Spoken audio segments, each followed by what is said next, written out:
Good evening. स्वागत आहे तुमचं माझ्या न्यू ब्लॉगमध्ये. ते कशा आहात? आय होप तुम्ही मस्त आणि मजेत असतात. तर माझी तब्येत खूप खराब झाल्यामुळे माझा चेहरा वगैरे असं झाला आहे. आता काय करणार, माणसाच्या आयुष्यात एवढं स्ट्रगल नसाय पाहिजे, पण आहे. एकतर बघायला गेलं तर माणसाच्या जन्माचं काही खरंच नाही, पण देवानं एवढे आयुष्यात एकतर मला तर वाटतंय माणसाचा जन्म नाही यावा, आला तर कधीच नाही जावा. काय सांगावं, आज आमच्या इथं एवढा मोठा ॲक्सिडेंट झाला आहे. एक तर पहिलीच माझी तब्येत खराब, आणि ते बघून तर जास्त डोकं दुखायला लागले माझं. बापरे बाप, काय ॲक्सिडेंट होता. पोलीसवाला होता बिचारा, टँकरवाल्यानं त्याला उडवलंय जागेवर ठार.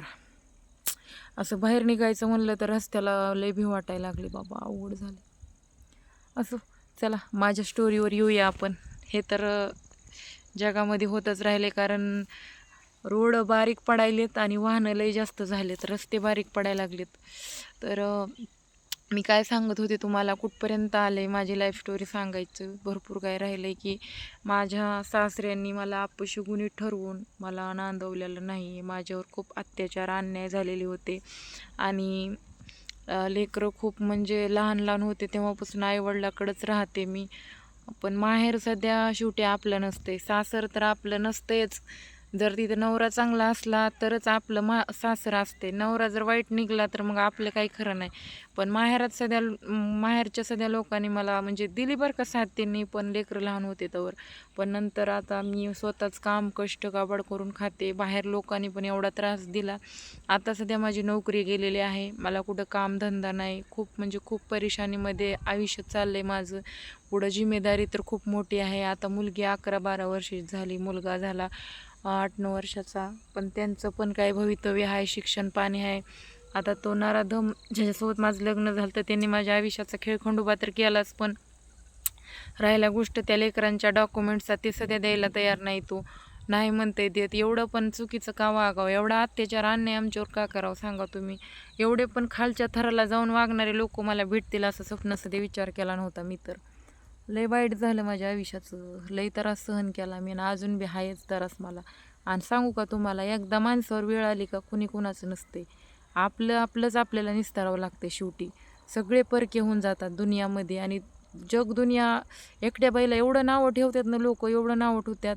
चांगली राहिली म्हणणार काय बाई तिनं कुणीतरी ठेवून राहिली, येडवाकडं राहिली म्हणणार काय बाई तिचं खरंय, कळा आणून ठेवली तिनं, तिला नवऱ्याने सोडले, कुणी किंमत देणार नाही. म्हणजे चौकून ही जगाची रीत आहे, चौकून ढोलगं वाजवायची. आपल्याला एकतर आपल्या घरचं टेन्शन असते, आणि वरून लोक आपल्याला असं बोलतात.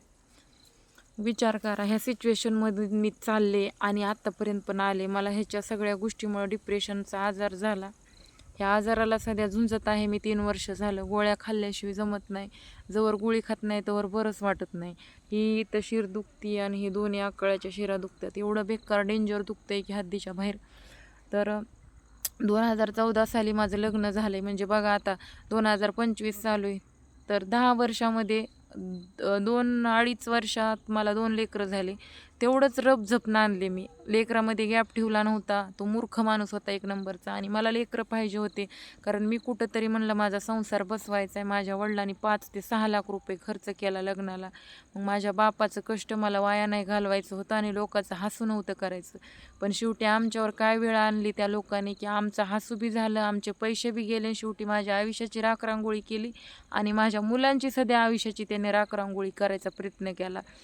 एवढा हलकट माणूस निघाला ना तो. खरंच भावांनो बहिणींनो, पोरीच्या जातीचं लय अवघड आहे लोक. आणि माझे तर आईवडील एवढे गरीब आहेत पहिल्यापासून, म्हणजे कष्टातून कमवलं, कष्टातून म्हणजे कमवून लग्न केलं. त्या लोकांनी त्यांच्या गरिबीचा गैरफायदा घेतला, कोर्ट कचेरी केली. पण ह्या 8-9 वर्षात आम्हाला अजून काही पण भेटायला नाही, आणि भेटलं पण नाही. माहीत नाही देते का नाही, पुढं आमच्या भविष्याचं कसं होणार देव जाणो बाबा. पण आम्हाला मला तर माझ्या पोटात लाथा घातल्या गर्भ खाली व्हावा म्हणून. नवरा रात्री बेरात्री घराच्या बाहेर काढायचा, अंगावरचे कपडे काढून त्याच्या आईवडिलासमोर उभा करायचा, हाणमार करायचा, त्रास द्यायचा. आणि सासरा मरून गेलाय आता 3 महिने झालं बघा.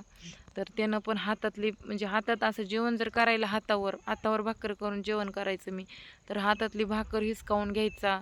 पाणी सध्या मला पिऊ देत नव्हता, एवढा त्रास द्यायचा. एक दिवशी तर घर लावून एवढं मारलं की अक्षरशः माझे हातपाय असे लट लट लट लट करायला लागले. एवढे पार मांड्यान हातन पायन सुजून बम झाले. मला एवढं जर वाईट वाटायलं की म्हणलं काय पाप केलं होतं मी की मला असले लोक भेटले आणि म्हणायले. मी म्हणलं तुम्ही मला एवढं का त्रास द्यायला, तर मला म्हणले तू पांढऱ्या पायाची अवदासा आमच्या घरात घुसलीस म्हणले, तुझ्यामुळेच माझा पाय मोडलाय, असं तसं बोलले. सासू पण म्हणली तुझ्यामुळेच माझ्या नवऱ्याचा पाय मोडलाय, आमच्या घराच्या बाहेर अवदासा आम्हाला घटस्फोट देऊन आम्हाला तुझ्यापासून काय वंशज बिवशज करायचा नाही किंवा माझ्या लेकाला तुझ्याबरोबर संसार करायचा नाही.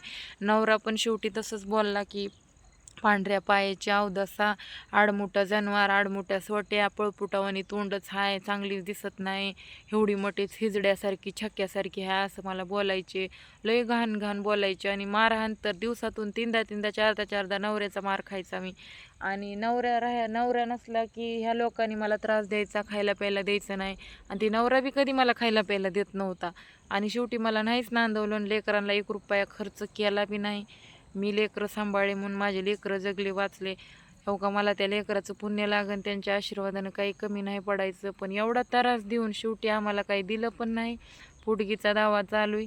पोटगीचा दावात अजून काही सक्सेस झालं नाही, चालूच प्रकरण आहे. माझं मी काम मोलमजुरी करून लेकरं सांभाळले.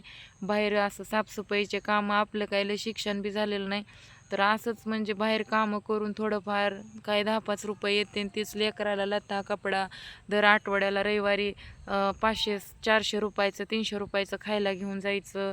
चपला बुटा त्यांना काय लागन ते हो का असं भागविते मी. अजून माझ्याकडं काही सेविंग सध्या नाही झाले पैसे. मोबाईल घेतला ती बी हप्त्यावर, स्वतःच्या कष्टावर घेतला बघा. 2-2, 2.5-2.5 हजारांना हप्ते फेडून टाकले काम करून.